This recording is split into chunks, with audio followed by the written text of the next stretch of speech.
빛이 어둠에 빛이 되어 어둠이 깨닫지 못하더라. 아멘. 이 세상은 어둠이에요. 어둠. 어둠이란 말은 이 세상에는 어둠의 존재가 있고 빛의 존재가 있습니다. 어둠의 존재는 마귀고요. 빛의 존재는 예수님이에요. 그래서 마귀의 지배 아래에 있는 사람이 있고요. 예수님의 지배 아래에 있는 사람이 있습니다. 골로새서 1장 13절 그가 우리를 흑암의 권세에서 건져내사 그의 사랑의 아들의 나로 옮기셨으니 이렇게 말했어요. 예수님께서 우리를 흑암의 권세, 마귀의 권세에서 우리를 건져내서 사랑의 아들의 나로, 예수님의 나라로 우리를 보냈다고 이렇게 말씀하고 있습니다. 이건 늘 보던 그림인데요. 그림 보면 천국이 있고 세상이 있고 지옥이 있습니다. 천국에는 성자 하나님, 성령 하나님, 성부 하나님이 계시고요. 세상은 어둠이고 혼돈이에요. 혼돈. 그리고 지옥이 있습니다. 이 세상은 지옥은 아니에요. 지옥은 아니지만 마귀가 지배하고 있기 때문에 어둠이라고 이렇게 말씀하고 있습니다. 천사장이 왜 마귀가 되었는가? 원래는 하나님께서 천사를 만들었고 인간을 만들었어요. 마귀는 만든 적이 없어요. 근데 어느 날 마귀가 하나님하고 이렇게 좀 잘 지내야 되는데 하나님 자리에 앉으려고 한 거예요. 성경이 뭐라고 그랬냐면 내 마음에 이르기를 내가 하늘에 올라 하나님 뭇별 위에 북극 지폐의 산 위에 앉으리라 이렇게 얘기하고 있어요. 가장 높은 구름 위에 올라 지극히 높은 자와 같아지리라 하는도다. 마귀가 천사장이 내가 높은 자와 같아지리라. 내가 가장 높은 곳에 앉으리라. 이런 마음을 먹고 마귀가 된 것입니다. 우리는 하나님하고 친해야 돼요. 하나님을 경외하고요. 하나님을 사랑하고요. 하나님과 이렇게 교통하고요. 이렇게 되면 정상적인 사람이 돼요. 반대로 하나님과 자리를 막 잡고 다투고 우리 부부간에도 그런 경우 있습니다. 부부간에도 자기가 자꾸 이기려고 그래. 남편은 부인을 막 제압하려고. 부인은 남편인데 이기려고 그러고. 그럼 어떻게 되겠어요? 둘 다 계속 싸워요. 이거는 안 돼요. 하나님은 남편은 부인을 잘 이렇게 사랑하도록 자기 몸처럼 사랑하도록 이렇게 만들었어요. 부인은 남편을 존경 이렇게 존경하도록 이렇게 만들어요. 둘 다 서로 존중하라는 거예요. 하나님이. 그래도 하나님이 남편을 이렇게 우선시로 놨어요. 왜냐하면 질서가 있어야 되기 때문에. 하나님과 우리 관계도 비슷해요. 하나님을 우리가 사랑할 수도 있고 하나님과 교제할 수도 있지만 하나님이 우리 위에 하나님을 우리가 존중하고 경외하고 그분을 이렇게 그걸 딱 그 선을 지켜야 돼요. 그런데 그게 안 되면 어떻게 되느냐? 그게 안 되면 내가 하나님 자리에 앉을 거야. 내가 하나님보다 더 높아질 거야. 이렇게 하면 마귀가 되는 거야. 마귀가 되는 거야. 그래서 우리가 마음을 항상 잘 지켜야 돼요. 마음을 잘 지켜야 돼요.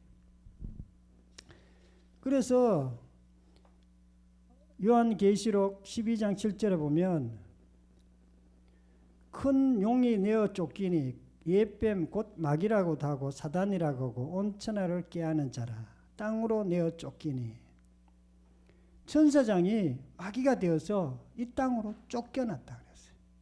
원래는 천국에 살았어요. 천사장이. 그런데 이 땅에 쫓겨나서 이제 어떻게 했을까? 이 땅에 쫓겨가 뭐 했을까요? 아담과 하와를 만난 거예요. 아담과 하와. 만나가지고 자기가 했던 그 성품을 아담과 하와에게 전수를 했어요. 전수. 자기가 스승이에요. 스승. 전수를 한 거예요. 너가 선악과 따먹어라. 하나님 따먹지 말라고 그랬지만 따먹어라. 그리고 따먹고 하나님을 에게 쫓겨난 것입니다. 원래는 아담과 하와는 하나님과 교제하면서 살았대요.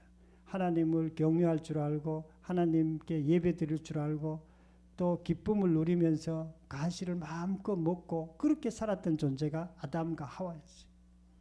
그런데 마귀의 말을 듣고 하나님과 뭔가 멀어진 거예요.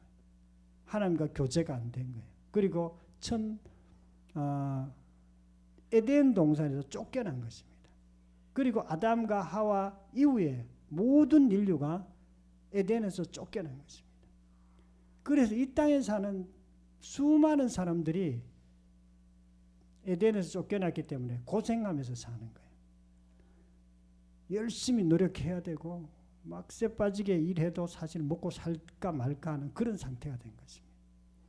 그래서 하나님이 예수님을 이 땅에 보내주셨어요. 사람들이 너무 고생하니까 예수님 안에서 다시 인간성이 회복되게 하기 위해서. 인간성이 회복되고. 그래서 예수님을 믿는 사람들은 어떤 사람이냐? 예수님께 굴복된 사람이에요. 굴복된 사람. 예수님께 굴복된 사람. 사도행전 9장 22절 사울은 힘을 더 얻어 예수를 그리스도라 증언하며 다메섹에 사는 유대인들을 굴복시키니라. 사울은 예수님을 믿고 바로 전도하기 시작했어요. 원래는 하나님 예수님을 대적하던 사람이에요. 사도 바울이. 예수님과 싸우고 예수님을 막 지금은 대부분 하나님과 대적하는 사람은 잘 없어요. 대부분 예수님을 대적하는 사람이 굉장히 많습니다. 지금도 예수 믿는다고 하면 너나 믿어. 나는 필요 없어 예수. 나는 불교야. 막 그렇게 얘기해요. 예수님을 대적합니다. 그런데 예수님께 굴복된 사람들이 그리스도입니다. 그래서 우리는 예수님에게 굴복됐기 때문에 예수님 이름으로 기도하고 예수님 이름으로 예배드리고 예수님 이름으로 우리가 하나님과 교통하는 것입니다. 하나님과 소통하는 거예요. 우리가 하나님과 소통하고 얘기할 수 있고 예배 드릴 수 있는 것은요. 예수님 때문에 그래요. 예수님이 우리를 위해서 십자가에서 죽으셨기 때문에 우리 죄를 위해서 대신 십자가에서 죽으셨기 때문에 그것을 예수님을 믿는 사람들은 하나님이 이제 너는 죄 없다 이렇게 해주세요. 전에는 예배 드리려고 해도 드릴 수가 없어요. 하나님 앞에 나가도 예배 드려도 하나님 받지도 않으시고 하나님과 얘기하려고 해도 얘기를 할 수가 없었어요. 지금은 우리가 하나님하고 얘기할 수 있습니다. 하나님께 예배 드릴 수도 있어요. 하나님을 찬양할 수도 있어요. 예수님 안에서 제사함을 받았기 때문에 그렇습니다. 우리가 예수님 안에서 하나님과 교통한다는 것은 얼마나 큰 축복인지 몰라요. 하나님께 예배 드릴 수 있다는 것은요. 하나님과 소통되는 자예요. 저도 부자씨하고 싸우면 예배가 잘 안 돼요.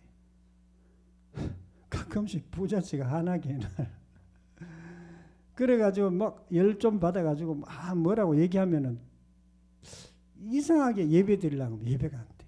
오늘 아침에도 예배 드리려고 그러는데 빨리 들어오라고 그랬어요. 내가 예배 드리게. 안 들어오는 거예요. 청소한다고. 계속 청소하는 거예요. 끝까지. 그러니까 빨리 들어오라고 그랬어요. 예배 지금 시간 다 됐기 때문에. 우리는 아침에 8시에 예배 드립니다. 예배 드리고 보통 1시간 이렇게 주일날은 1시간 정도 드립니다. 오라고 안 오는 거야. 청소는 그 사람은 끝까지 하고 마는 사람이니까. 그래가지고 어쨌든 속에서 조금 불이 났어. 불이 났는데 예배가 안 되는 거야. 내가 예배가 안 되는 거예요. 그래가지고 예배도 안 드리고 같이 그냥 기도만 하자 그래가 기도만 했어요. 기도도 사실 잘 안 돼. 왜냐하면은 우리가 죄가 있으면 하나님 앞에 소통이 잘 안 됩니다. 죄가 있으면.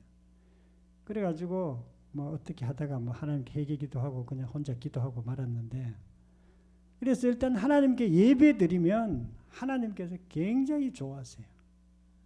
그리고 우리의 모든 문제가 예배에서 풀립니다.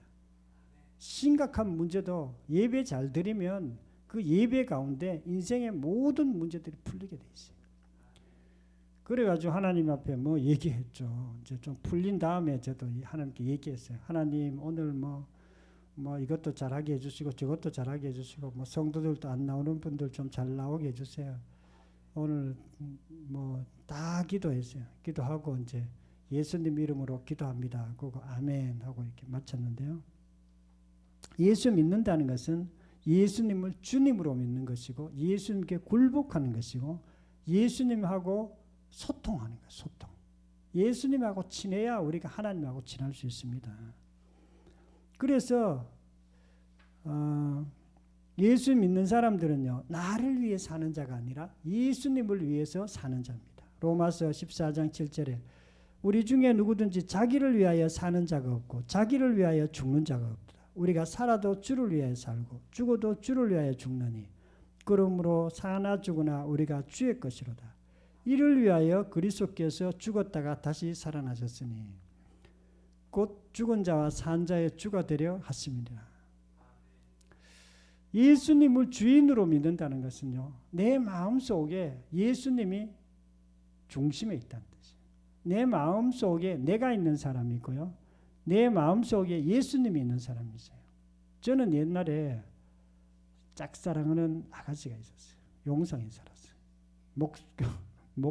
목수 그 집에 살았는데 내가 이렇게 가면은 이 아가씨가 이렇게 다리로 건너왔어요. 그래 맨날 학교 가면서 보고 이래 속으로만 짝사랑해서 나중에 알고 보니까 그 목수하고 결혼한 것 같아요. 목수하고 결혼한 것 같은데 그러면 공부만 하면 내 짝사랑하던 사람이 계속 생각나는 거예요. 짝사랑하던 사람이 자꾸 생각나요.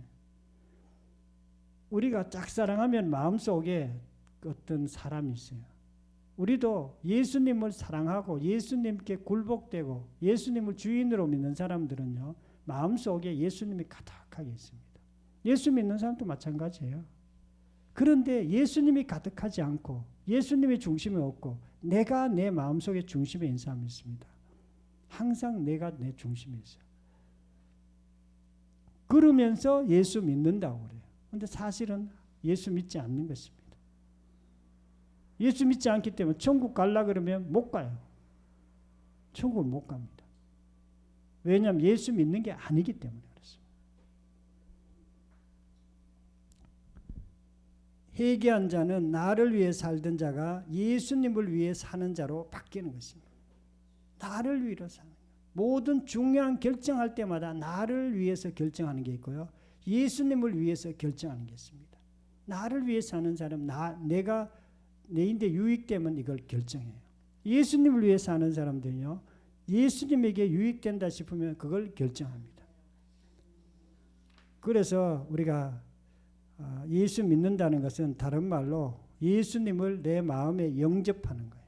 예수님을 믿고 영접하는 것입니다.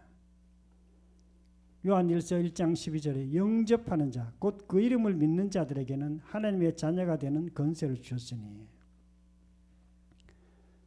예수님을 믿는 자들에게는 하나님의 자녀가 되는 권세를 줬다. 최고의 권세는요, 하나님의 자녀가 되는 권세입니다. 뭐 대통령의 아들도 권세가 있죠. 회장 아들도 권세가 있지만 최고의 권세는 하나님의 자녀의 권세입니다. 빨리 들어. 왔다 갔다 하지 마. 그래서 그러면 예수님을 믿는 게 뭔가? 예수님을 내가 믿었는지 안 믿어 어떻게 합니까? 내가 믿었다고 영접기도까지 했는데 안 믿을 수도 있어요. 내 마음속에 예수님을 주인으로 믿었다면, 예수님을 정말 사랑했다면 사랑하는 사람의 특징이 있어요. 그게 예배입니다. 찬양이에요. 찬양. 그것이 기도입니다. 사랑하는 사람들은 계속 만나가 얘기합니다. 사랑하면 계속 얘기해요. 소곤소곤 되면서. 우리는 뭐 애인이 아니기 때문에, 하나님은 애인이 아니기 때문에 얘기도 하지만 또 찬양도 하고 예배도 드려요. 조금 높여드려요. 왜냐하면 하나님이 우리보다 높기 때문에. 그 대신에 예수님의 이름으로 예배 드리는 거예요. 예수님의 이름으로 예배 드리고 얘기하고 또 어떤 거 필요한 거 있으면 달라고 기도도 하고 하나님 내가 이런 문제가 있습니다. 기도 별로 안 해도 하나님 다 주세요. 기도 별로 안 해도 다 주십니다. 우리가 자녀가 뭐 해달라 그런다고 막 해주세요, 해주세요. 우리 애가 절대 우리 내인데 그렇게 얘기 안 합니다. 한 번 얘기하면 끝이에요. 무조건 해줘야 돼. 안 되는 거는 안 된다고 따끔하게 얘기하지만은 대부분은 해줄 수 있는 거는 그냥 한 번만 얘기하면 딱 해줍니다. 하나님도 마찬가지예요. 우리가 기도 막 해달라고 막 이렇게 하는 것들도 가끔씩 있지만 별로 없어. 그냥 해달라고 하면 더 해주시는 분이 하나님이세요. 그만큼 하나님 자녀의 권세가 있습니다. 우리 인생의 많은 문제들이요. 어디서부터 오느냐? 하나님을 떠났기 때문에 생긴 거예요. 하나님을 멀리 했기 때문에. 예배를 못 드리기 때문에 인생에 문제가 생긴 것입니다. 아담이 하나님을 떠나서 에덴을 떠나서 이 땅에 와서 문제가 생긴 거예요. 그때부터 고생하고 일해야 되고 막 그래야 죽음이 왔고 고난이 왔고 아담이 왜 하나님을 떠났기 때문에 그렇게 온 것입니다. 그런데 우리가 하나님과 예수님 이름으로 하나님께 다시 돌아오면 모든 근원적인 문제들이 풀리기 시작해요. 우리가 저도 어렸을 때 우리 아버지인데 핍박을 많이 받았어요. 핍박이 아니고 우리 아버지는 무서운 분이었어요. 우리 엄마 보고 자꾸 뭐라 하는 거예요. 싸우는 거예요 집에서. 나는 맨날 불안했어요. 어렸을 때. 나는 둘째고 마음이 좀 연해서 우리 아버지는 깡패 두목이었어요. 그래가 싸우니까 얼마나 조그마한 아이가 불안했겠어요. 그런데 우리 아버지가 우리 엄마를 사랑하고 또 나도 우리 아버지하고 얘기도 잘하고 이렇게 알콩달콩 살았다면 내가 진짜 성품이 엄청 좋았을 거예요. 그런데 아니 엄마 아버지는 싸우지 나는 늘 좀 불안하지. 그러니까 성격이 조금 좀 그렇게 됐어요. 근데 그거는 부모 자식 간의 관계고 하나님 관계가 더 심각합니다. 하나님과 우리가 정말 이렇게 잘 통하고 얘기 잘하고 이러면요. 많은 문제들이 근원적인 문제들이 다 풀려요. 풀리고 실제로 우리가 회복될 수 있는 길이 하나님과 가까이 가는 거죠. 그래서 저는 문제가 있을 때마다 늘 찬양을 합니다. 찬양. 기도할 거 있으면 기도도 조금 하고 찬양도 좀 하고 심각한 문제 있을 때는 간구도 해요. 하나님 꼭 도와주세요. 부자식 꼭 좀 예배 잘 참석하게 해주세요. 막 그 기도를 내가 꼭 합니다. 내가 부자식도 오늘 아침에도 예배를 이렇게 잘 드려야 됩니다. 영접기도 다 함께 따라하겠습니다. 영접기도 다 함께. 하나님 아버지, 지금까지 예수님을 믿지 않고 내가 주인 되어 살아왔던 죄를 회개합니다. 이제부터 나의 죄를 위해 십자가에서 죽으시고 부활하신 예수님을 나의 주인으로 영접합니다. 예수님 이름으로 기도드립니다. 아멘. 예수 믿는 사람들은요, 다 가진 자입니다. 하나님께서 우리를 도와주시고 또 다 가진 자이기 때문에 뭐 기도할 것도 별로 없어요. 없지만은 그래도 우리가 하나님께 필요한 거 있으면 계속해서 기도합니다. 기도하고 오후 예배 마치겠습니다.